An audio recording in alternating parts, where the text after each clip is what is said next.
ज्या लोकांना काहीतरी करायचं असतं ते रस्ता शोधतात आणि ज्या लोकांना काहीच करायचं नसतं ते कारणं शोधतात.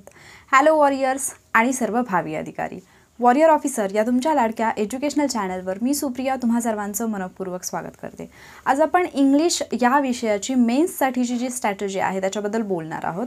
आणि मग बऱ्याच विद्यार्थ्यांना याची भीती वाटते की इंग्रजीमध्ये मार्क्स कसे मिळवायचे, स्पेसिफिकली ज्यांचं बॅकग्राऊंड नाही आहे इंग्लिश. मग अशा विद्यार्थ्यांच्या डोक्यामध्ये नेहमी हा एक प्रश्न असतो की इंग्लिशमध्ये मार्क्स कमी येतात किंवा मग इंग्लिशचा अभ्यास करायचीच भीती वाटते. तर ॲटलिस्ट आपल्याला पास होण्यासाठी जेवढे आवश्यक आहे तेवढे मार्क्स तरी आपण मिळवू शकतो. आणि म्हणूनच आजच्या व्हिडिओमध्ये आपण त्या गोष्टींबद्दल बोलणार आहोत ज्याचा फायदा तुम्हाला इंग्लिशमध्ये किमान म्हणजे जे 30 प्रश्न असतात त्याच्यापैकी किमान 15 प्रश्न तरी तुम्ही सॉल्व्ह करू शकाल एवढा तुमचा अभ्यास होईल. अशा पद्धतीने आज आपण डिस्कस करणार आहोत.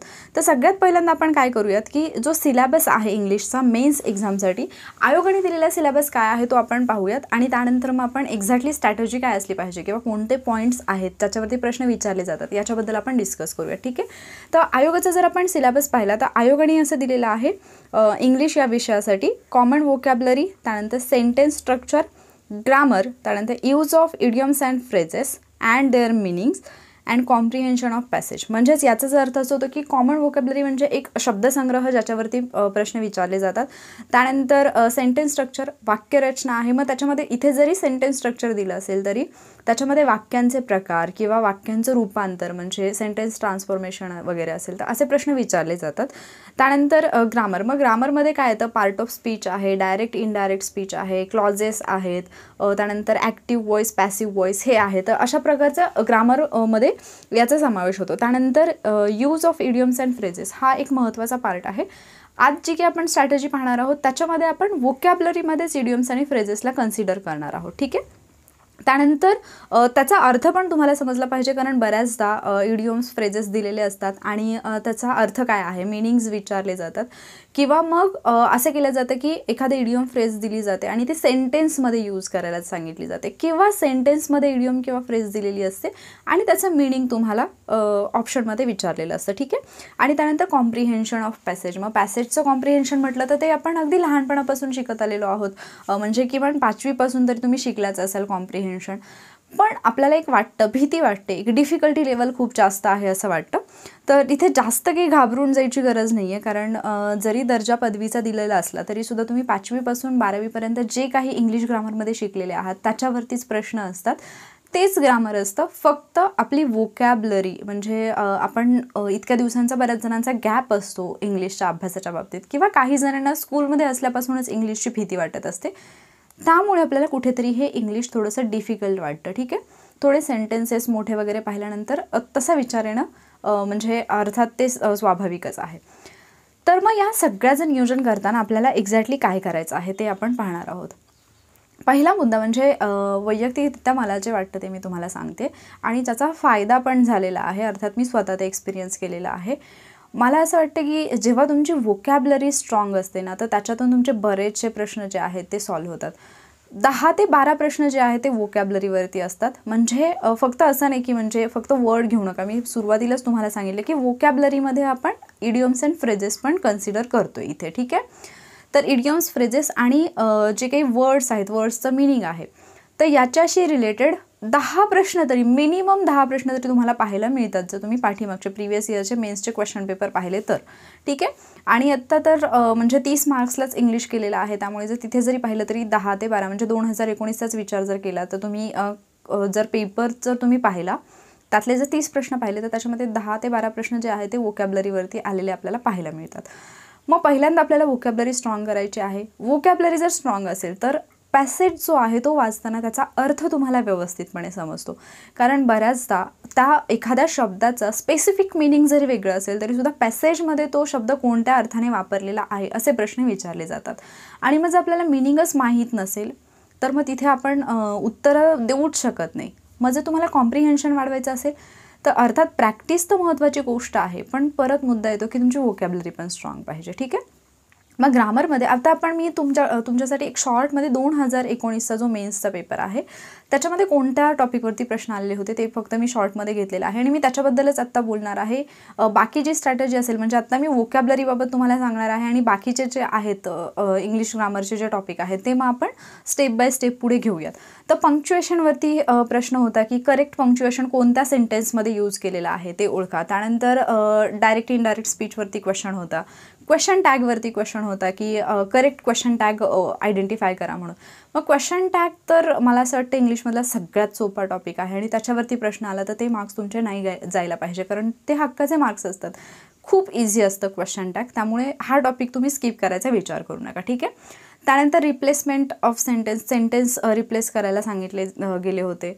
त्यानंतर ॲज सून ॲज नो सूनरचं एक सेंटेन्स होतं. त्यानंतर इनकरेक्ट सेंटेन्स कोणता आहे ते करेक्ट इनकरेक्ट सेंटेन्स चूज करायला सांगितलं जातं असा एक प्रश्न होता. त्यानंतर पॅसिव्ह व्हॉईसबाबत पण प्रश्न होता, ॲक्टिव्ह व्हॉईसबाबत पण प्रश्न होता. त्यानंतर टेन्स आयडेंटिफाय करायला सांगितलं होतं आणि टेन्स आयडेंटिफाय करणं अगदी इझी आहे. टेन्स पण तुम्हाला स्किप करायचे नाही. ठीक आहे. भले आपल्याला जरी जमत नसेल, आपल्याला अवघड जात असेल तरीसुद्धा भले तुम्ही ट्रान्सलेशन मेथडनी शिका पण टेन्स विसरायचे नाही. टेन्सचे जे रूल्स आहेत म्हणजे 3 मुख्य टेन्स आहेत पण जर आपण त्याचे परत उपप्रकार पाहिले तर म्हणजे सबटाईप्स पाहिले तर ते किती आहे टोटल 12 होतात, प्रत्येकाचे 4-4. हे 12 रूल्स फक्त तोंडपाठ करून ठेवायचे. त्याच्यावरून तुमच्या लगेच सेंटेन्स वाचल्यानंतर लगेच लक्षात येते की हा प्रकार कोणत्या टेन्सचा आहे. ठीक आहे. त्यामुळे असे प्रश्न हे हातातले मार्क्स असतात. ठीक आहे. त्यानंतर क्लॉज काही जणांना थोडंसं अवघड वाटत असेल पण त्याच्यामध्ये पण टेक्निक्स आहेत, थोडेफार टेक्निक्स आहेत की जे म्हणजे तुम्ही जर क्लॉजचा अभ्यास केला तर फक्त तेवढे टेक्निक्स जरी तुम्ही वापरले तरी तुम्ही क्लॉज आयडेंटिफाय करू शकता. त्यानंतर मिनिंगवरती किती क्वेश्चन आलेत मी तुम्हाला सांगते बघा. सेंटेन्स दिलेला आहे त्याच्यामध्ये एक वर्ड बोल्ड करून दिलेला आहे किंवा कॅपिटलमध्ये दिलेला आहे आणि त्याचं मिनिंग विचारलेलं आहे. त्यानंतर पार्ट ऑफ स्पीच तुम्हाला करायचं आहे. पार्ट ऑफ स्पीचवरती प्रश्न येतात म्हणजे एखादा सेंटेन्स दिलेला असेल, अंडरलाईन केलेला वर्ड असेल आणि त्याची म्हणजे त्या शब्दाची जात कोणती आहे ते विचारलेलं आहे. त्यानंतर मिनिंगच आहे, इडियम्स अँड फ्रेजेसचं मिनिंग विचारलेलं आहे. परत मिनिंग्स विचारलेलं आहे फ्रेजचं, परत एका वर्डचं मिनिंग आहे. त्यानंतर इडियम्स आणि फ्रेजेस वापरून एखादा ठराविक असा वर्ड जो आहे तो रिप्लेस करा म्हणून सांगितलेला आहे. त्यानंतर परत एकदा सबस्टिट्यूट हे करायला सांगितलेलं आहे फ्रेज. त्यानंतर इनकरेक्ट स्पेलिंग विचारलेलं आहे. मग जेव्हा तुम्ही वोकॅबलरी करता त्यावेळेला स्पेलिंग्स तुमचे होऊन जातात कारण जनरली असेच स्पेलिंग विचारले जातात जिथे आपल्याला कन्फ्युजन होत असतं. ठीक आहे. फॉर एक्झाम्पल सॅटेलाईटचं स्पेलिंग कर्नल हा शब्द, तर हे जे काही अपवादात्मक शब्द असतात तर अशा प्रकारचे प्रश्न किंवा आपण म्हणूया कमिटी म्हणजे ज्याच्यामध्ये डबल लेटर्स जास्त वेळा आलेले असतात. ठीक आहे. तर असे प्रश्नच कारण तिथे आपले थोडंफार कन्फ्युजन होत असतं. ठीक आहे. प्रोग्राम हा एक शब्द असा आहे की ज्याच्या बाबतीत मग आपलं ज्यावेळेला आपल्याला स्पेलिंग आयडेंटिफाय करायला सांगितलं जातं तर तिथे आपलं कन्फ्युजन होऊ शकतं. त्यानंतर पुढचा जो प्रश्न होता तो मॅच द फॉलोविंग, त्याच्यामध्ये एका बाजूला वर्ड्स आणि त्याचे मिनिंग्स दिलेले होते म्हणजे परत वोकॅबलरीचा प्रश्न आला.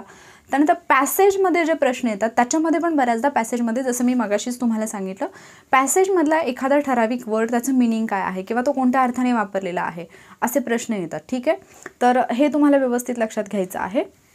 चेंज द व्हॉइस दिलेला आहे, अल्टरनेटिव्ज विचारलेले आहे, सेंटेन्स कंप्लीट करायला विचारलेलं आहे. मग ज्यावेळेला सेंटेन्स कंप्लीट करायला विचारलं जातं त्यावेळेला पण त्या सेंटेन्समध्ये योग्य असा शब्द आपल्याला इन्सर्ट करायचा असतो. मग परत तो वोकॅबलरीचा प्रश्न येतो. ठीक आहे. तर याच्यावरून तुमच्या लक्षात आलं असेल सेंटेन्सेसवरती क्वेश्चन आहेत. मग टाईप ऑफ सेंटेन्स असेल, ट्रान्सफॉर्मेशन असेल किंवा म्हणजे सेंटेन्स आयडेंटिफाय करणं असेल त्याच्यामध्ये मग कुठल्याही टाईपचं असेल किंवा एका सेंटेन्सचं दुसऱ्या सेंटेन्समध्ये तुम्हाला ट्रान्सफॉर्मेशन आणि सेंटेन्स करेक्ट सेंटेन्स कोणता आहे किंवा करेक्ट करून लिहा असे प्रश्न याच्यामध्ये विचारले जातात. ठीक आहे. वोकॅबलरीमध्ये सिनोनिम्स करायचे आहेत तुम्हाला, अँटोनिम्स करायचे आहेत. त्याच्यानंतर इडियम्स फ्रेजेस आपण इथेच कन्सिडर करतोय तर ते करायचे आहेत. मग आता याचं टेक्निक मी जे तुम्हाला म्हटलं होतं काल परवाच्या व्हिडिओमध्ये मी तुम्हाला म्हटलं होतं की अशा काही गोष्टी आहेत ज्या फॉलो केल्या तर तुम्ही कमीत कमी म्हणजे पास होण्यासाठी आपण अगदीच इंग्लिश विषय सोडून देण्यासारखा नाही पण मराठी अगदी स्ट्रॉंग करायचं आणि इंग्लिशसाठी आत्तापासून तुम्हाला काय सुरुवात करायची आहे, डेली 5 शब्द तुम्हाला घ्यायचे आहेत. हे तुम्ही मराठीसाठी पण करा. ठीक आहे. कारण याचा खूप जास्त फायदा होतो. कारण मी स्वतः असा एक्सपिरियन्स घेतलेला आहे की ज्यावेळेला एक्झाम हॉलमधून बाहेर आल्यानंतर एका बाजूला माझी वही आणि एका बाजूला मी क्वेश्चन पेपर पकडून मी उड्या मारत होते अक्षरशः, की जे म्हणजे मी माझ्या वहीमध्ये नोट डाऊन केलेले वर्ड्स आहेत ते जसेच्या तसे इकडे एक्झाममध्ये विचारलेले होते. जसं मी नेहमी म्हणते की माझं प्रेडिक्शन थोडं चांगलं आहे, त्यामुळे त्याचा फायदा मला झालेला आहे.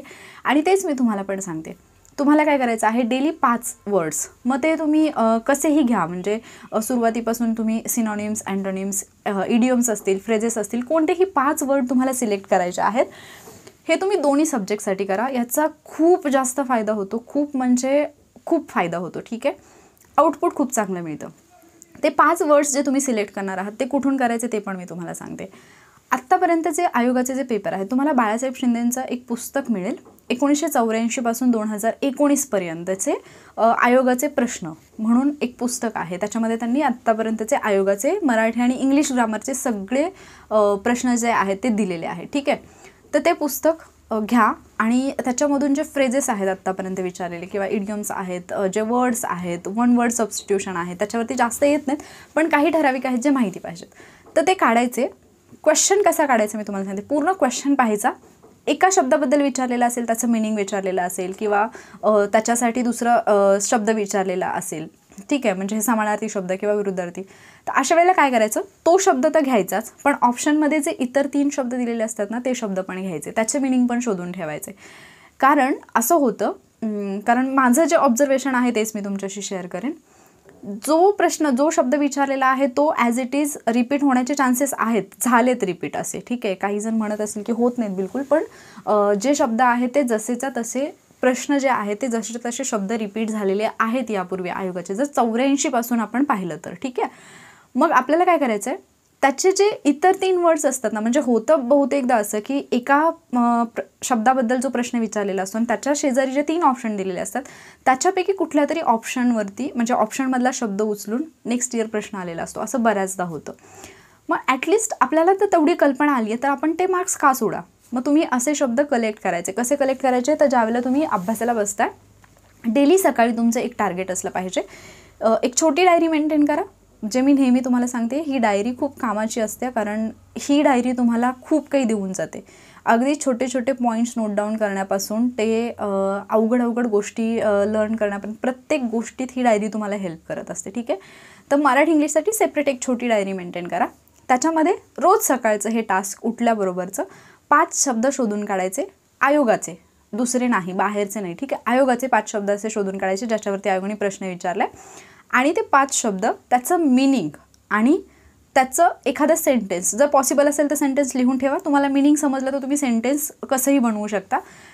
तो शब्द लिहून ठेवायचा. स्पेलिंग जास्त पाठांतर करण्याच्या भानगडीत पडायचं नाही. आता आपण काय पहिली दुसरीचे विद्यार्थी की आपण स्पेलिंग पाठांतर करत बसू. आपण वाचलं की आपल्या लक्षात येतं. एखादं खूप डिफिकल्ट असेल तर मात्र, म्हणजे थोडंफार जसं की प्रोनाऊन्सिएशन वेगळं आहे आणि स्पेलिंग वेगळं आहे, तर मात्र त्या शब्दांच्या बाबतीत तुम्ही स्पेलिंग व्यवस्थित पाहून ठेवा. ठीक आहे. मग हा जो शब्द, हे जे तुम्ही लिहिलेले शब्द आहेत, दिवसभरामध्ये जेव्हा पण कधी चान्स मिळेल, कोणाशी बोलताना, जर शक्य नसेल, आपल्याला तेवढा कॉन्फिडन्स नसेल, तर स्वतःशीच बोलताना, आरशासमोर उभे राहून हे जे शब्द आहेत ते वाक्यामध्ये वापरण्याचा प्रयत्न करायचा. ठीक आहे, आठवडाभरामध्ये जेवढे शब्द होतील त्या शब्दांची रविवारी संध्याकाळी रिव्हिजन करायची. ठीक आहे, आणि आज जे काही 5 शब्द तुम्ही डायरीमध्ये लिहून ठेवलेले, डायरीमध्ये का लिहायचे, कारण आपल्याकडे सगळे शब्द एकत्रित झाले पाहिजेत आणि एक्झामपूर्वी आपल्याला ते रिवाईज पण करायचे आहेत. पण इतर जे, म्हणजे रोजचे जे शब्द आहेत, 5 शब्द हातावरती सरळ लिहून ठेवा आणि ते 5 शब्द कुठेही, म्हणजे अगदी तुम्ही, मी तर तुम्हाला सांगेन की वॉशरूम यूज करत असताना सुद्धा ते शब्द तुम्ही वाचू शकता, पाठ करू शकता. ठीक आहे, आणि मग ते शब्द यूज करण्याचा प्रयत्न करा. असं जर तुम्ही केलं तर तुम्ही हिशोब करा की दिवसाला जर तुम्ही 5 शब्द करत असाल तर महिन्याचे तुमचे किती होतात, 2 महिन्याचे किती होतात, 3 महिन्याचे किती होतात, एक्झामपर्यंत तुमचे किती शब्द होतील. आणि एवढे जर तुमचे शब्द झाले तर 10-12 मार्क्स मिळवणं, म्हणजे 10-12 प्रश्नांचे मार्क्स मिळवणं काहीच अवघड नाही आहे तुम्हाला. ठीक आहे, म्हणजे 24 मार्क्स तर तुम्ही इंग्लिशचे असेच सिक्युअर करता याच्यातून. ठीक आहे, तर जे अवघड, म्हणजे हे जर तुम्ही एकाच दिवशी करून म्हणजे जसं आपण टॉपिक वाईज अभ्यास करतो तसं जर करायला घेतलं तर हे तुम्हाला खूप जास्त अवघड जाईल. हा झाला मुद्दा व्होकॅब्लरीच्या बाबतीत. हे फॉलो करायला सुरुवात करा आजपासून. ठीक आहे, त्यानंतर दुसरा मुद्दा येतो तो म्हणजे इतर जे ग्रामरचे टॉपिक आहेत ते कसे करायचे, कारण ते समजत नाही.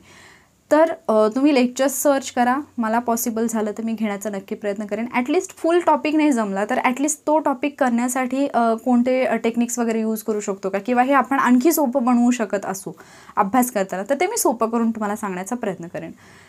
प्रत्येक टॉपिक वाचून झाल्यानंतर त्याच्यावरचे प्रॅक्टिस क्वेश्चन जेवढे तुम्हाला सोडवता येतील, पहिल्यांदा तर कुठले घ्यायचे, आयोगाचे घ्यायचे.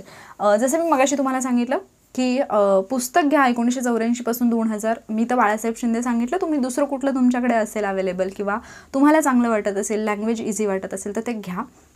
आणि समजा तुम्ही एक ठराविक टॉपिक म्हणजे टेन्समधलं, समजा आपण प्रेझेंट टेन्स तुम्ही सध्या रीड केलेला आहे, तर त्याचे क्वेश्चन आयोगाने जे विचारलेले प्रश्न आहेत ते प्रश्न लगेच तुम्ही त्या टॉपिकमध्ये जाऊन लगेच ते प्रश्न स्वतः सोडवण्याचा प्रयत्न करायचा.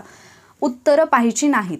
आपण ज्या पद्धतीने टेस्ट सॉल्व करतो त्या पद्धतीने तो टॉपिक वाचल्यानंतर लगेच त्याच्यावरचे क्वेश्चन सॉल्व करायचे. तिथून सॉल्व करा. त्यानंतर जो कुठला म्हणजे ज्या कुठल्या पब्लिकेशनचं तुम्ही दुसरं पुस्तक रेफरन्स बुक तुम्ही यूज करत असाल, त्या रेफरन्स बुकमध्ये पण टॉपिक झाल्यानंतर काही प्रश्न दिलेले असतील ते प्रश्न घ्या. किंवा इतर ठिकाणी जर तुम्हाला त्याच्यावरचे प्रश्न मिळाले किंवा ऑनलाईन काही टेस्ट असतात त्या जर मिळाल्या तर त्या तुम्ही सॉल्व करा. तो टॉपिक झाला की लगेच त्याची टेस्ट सॉल्व करायची. ठीक आहे. अशा पद्धतीने 2 ते 3 टॉपिक तुमचे झाले की त्या 2 ते 3 टॉपिकचं म्हणजे प्रत्येक टॉपिक झाल्यानंतर त्या टॉपिकचे प्रश्न तुम्ही सॉल्व करणार आहात. आणि ज्यावेळेला तुमचे 3 टॉपिक होतील, 3 टॉपिक झाल्यानंतर या तिन्ही टॉपिकचे मिळून परत एकदा क्वेश्चन तुम्ही सॉल्व करायचे. हे तुम्हाला थोडंसं टाईम कन्झ्युमिंग वाटेल, पण याचं आउटपुट खूप जास्त चांगलं आहे. कारण एक्झामपर्यंत तुमच्यात एवढा कॉन्फिडन्स येईल की तुम्हाला इंग्लिश या विषयाची भीती वाटणार नाही. आपण 100% पास होऊ, एवढा स्कोअर आपण घेऊ शकतो, हा विश्वास एक तुमच्यामध्ये येईल. आणि छोट्या छोट्या अमाऊंटमध्ये केल्यामुळे, म्हणजे एक टॉपिक झाला लगेच त्याचं केलं, दुसरा टॉपिक झाला त्याचं केलं, तिसरा टॉपिक झाला लगेच केलं आणि परत या 3 टॉपिकचं एकत्रित केलं. याचा फायदा हा होतो की आपलं जे विसरलं जाण्याचं प्रमाण असतं, की म्हणजे जरी आपण केलं तरी ते पुढचं टॉपिक करेपर्यंत विसरून जातं, ते विसरलं जाण्याचं प्रमाण तुमचं कमी होतं आणि तुमचा कॉन्फिडन्स बिल्ड व्हायला लागतो आणि इंग्लिशची तुमची मैत्री व्हायला लागेल. ठीक आहे. तर अशा पद्धतीने तुम्हाला करायचं आहे. इम्पॉर्टंट टॉपिक जे आहेत तर ते मी मगाशीच तुम्हाला आत्ता काही मी तुम्हाला सांगितले. तुम्ही ज्या वेळेला म्हणजे टॉपिक टेन्स तर तुम्हाला करायचे आहेत कंपल्सरी. टाईप्स ऑफ सेंटेन्सेस करायचे आहेत कारण त्याच्यावरती खूप जास्त प्रश्न येतात. डायरेक्ट इनडायरेक्ट स्पीच करायचं आहे, व्हॉईस करायचे आहेत, ॲक्टिव्ह पॅसिव्ह व्हॉईस जे आहे, तर असे काही आहेत. वोकॅबलरीज तर मी तुम्हाला सांगितलं. हे काही टॉपिक आहेत जे तुम्हाला करायचेच आहे. ठीक आहे. क्लॉजवरती प्रश्न असतो. मग हे टॉपिक जे आहेत आधी एक छोटीशी लिस्ट बनवा की मला कुठले कुठले करायचे आहेत. आणि त्याच्यामध्ये पण म्हणजे पार्ट ऑफ स्पीच करायला घेतल्यानंतर लगेच पहिल्याच दिवशी माझं सगळंच झालं पाहिजे असं नाही. नाऊन घ्या, प्रोनाऊन घ्या, ॲडजेक्टिव्ह, ॲडवर्ब, अशा पद्धतीने टप्प्याटप्प्याने घ्या आणि ते कंप्लीट करत जा. ठीक आहे. असं जर केलं तर तुमचं व्यवस्थित होईल. जेवढे मार्क्स तुम्हाला मिळायला पाहिजे तेवढे मार्क्स तुम्हाला मिळतील. इंग्लिशची भीती तुम्हाला वाटणार नाही. ठीक आहे. तर हे काही मुद्दे होते जे तुमच्यासोबत शेअर करायचे होते. अजूनही काही टेक्निक्स जर असतील, म्हणजे जसं की आता हे ज्यावेळेला तुमचं इंग्लिशचा बऱ्यापैकी अभ्यास होईल त्याच्यानंतर तुम्हाला काय करायचं आहे, आयोगाचे पेपर घ्यायचे आहेत. तुम्ही तर ऑलरेडी ते प्रश्न सोडवलेले असतील आयोगाचे प्रश्न घ्यायचे आहेत आणि क्वेश्चन पेपर टाईम लावून परत सॉल्व करायचा आहे तुम्हाला. ठीक आहे. म्हणजे जर समजा फक्त तुम्ही इंग्लिशचं सोडवणार असाल तर पूर्ण 1 तासामध्ये तुम्ही मराठीला किती वेळ देणार आहात आणि जे बाकी आपले सामान्य ज्ञानचे 20 प्रश्न असतात ते सोडून तेवढा जो उरलेला वेळ म्हणजे इंग्लिशसाठी तुम्ही त्या 1 तासामधले किती वेळ जो आहे तो अलॉट करणार आहे तेवढाच वेळ तुम्ही ते 30 प्रश्न सोडवायला घ्यायचे. अशा पद्धतीने म्हणजे सुरुवातीला टॉपिक वाईज सोडवाल अगदी छोट्या छोट्या अमाऊंटमध्ये आणि त्यानंतर मग तुम्ही 3 टॉपिकचे कराल आणि त्यानंतर तुम्ही क्वेश्चन पेपरकडे वळाल. मग ज्यावेळेला तुम्ही क्वेश्चन पेपरकडे वळता त्यावेळेला काय होतं, जम्बल्ड असतात क्वेश्चन सगळ्या टॉपिकचे. कारण जेव्हा तुम्ही टॉपिक वाईज करता त्यावेळेला समजा फॉर एक्झाम्पल तुम्ही पार्ट ऑफ स्पीच करत आहात आणि त्याच्यामध्ये तुम्हाला ठराविक एक विचारले किंवा टेन्स करत आहात आणि समजा पास्ट टेन्सचे सेंटेन्सेस आहेत आणि त्याच्यावरचे क्वेश्चन तुम्ही पाहताय तर तुम्हाला लगेच लक्षात येते की अरे हे तर म्हणजे मी टॉपिक जो वाचतोय त्याच टॉपिकवरचे क्वेश्चन आहेत.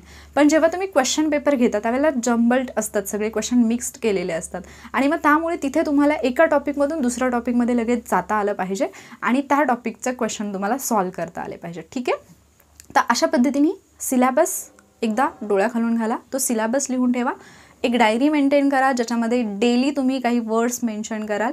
म्हणजे मी तर विचार करत आहे मराठी ग्रामरची बॅच घेण्याचं. जर मी ती घेतली तर त्याच्यामध्ये मी इंग्लिशचे पण वर्ड्स घेणार आहे म्हणजे मराठी इंग्लिश वोकॅबलरी स्ट्रॉंग झाली पाहिजे असा मी विचार करते जस्ट. तर मग तिथे तर होऊनच जाईल. पण मग तुम्ही सुद्धा स्वतःचं म्हणजे तुम्ही वाट नका पाहू कोणाची की म्हणजे मॅम देतील किंवा इतर कोणी देईल, तुम्ही तुमचं सुरू करा. ठीक आहे. अशा पद्धतीने जर तुम्ही केलं तर इंग्लिशमध्ये नक्की तुम्ही पास होण्या इतके मार्क्स घेऊ शकता, भीती नाही वाटणार तुम्हाला. आणि कदाचित म्हणजे आता प्री एक्झाम जर आपली झाली जूनमध्ये तर ठीक आहे, पण जर म्हणजे होऊ नये, पण दुर्दैवाने असं झालं की थोडीफार पोस्टपोन झाली तर मग मेन्सपर्यंत खूप मोठा कालावधी तुम्हाला मिळतो आहे आणि त्याच्यामध्ये मग तुमचं इंग्लिश अगदी स्ट्रॉंग होऊन जाईल. अगदी म्हणजे 30पैकी तुम्ही 22 ते 25 मार्क्स आरामात घेऊ शकता, 22 ते 25 प्रश्न आरामात तुम्ही सोडवू शकता, एवढी तुमची तयारी होऊ शकते. ठीक आहे. तर अशा पद्धतीने मराठी ग्रामर पण सेम हीच स्ट्रॅटेजी फॉलो करा आणि त्या पद्धतीने मराठी ग्रामर पण तुम्ही करा. पण त्याचबरोबर टॉपिक्स जे आहेत ते चेक करा मागे जाऊन की कुठल्या टॉपिकवरती आयोगाने कसे प्रश्न विचारलेले आहेत. आणि कारण जोपर्यंत तुम्ही स्वतः नजरेखालून घालत नाही तोपर्यंत तुम्हाला आयडिया येणार नाही. मी हे सगळं केलेलं आहे ऑलरेडी, त्याच्यामुळे मला सांगताना हे म्हणजे काही वाटत नाही आहे. त्यामुळे तुम्ही एकदा पाहिलं तर याचा तुम्हाला नक्कीच एक आठवडाभर फॉलो करून पहा. एका आठवड्यानंतर तुम्ही स्वतःची इम्प्रूव्हमेंट चेक करा आणि मगच पुढच्या आठवड्यामध्ये ते फॉलो करा. ठीक आहे. तर आय होप हा व्हिडिओ तुम्हाला नक्कीच इंग्लिशमध्ये आणि त्याचबरोबर मराठीमध्ये सुद्धा काही प्रमाणात स्कोर करण्यासाठी, चांगला स्कोर करण्यासाठी फायदेशीर ठरेल. आणि तुम्हाला जर वाटत असेल की या टेक्निक्सचा तुम्हाला फायदा होईल तर व्हिडिओला लाईक नक्की करा आणि स्वतःची काळजी घ्या. आत्ता बाहेर जाणं वगैरे टाळा कारण परिस्थिती खूप भयानक आहे. अभ्यासावरती फोकस करा आणि हेल्थला सांभाळून फोकस करा. ठीक आहे. तर व्हिडिओ आवडला असेल तर लाईक करा. असेच व्हिडिओ पाहण्यासाठी वॉरियर ऑफिसरला सबस्क्राईब करा. थँक्यू.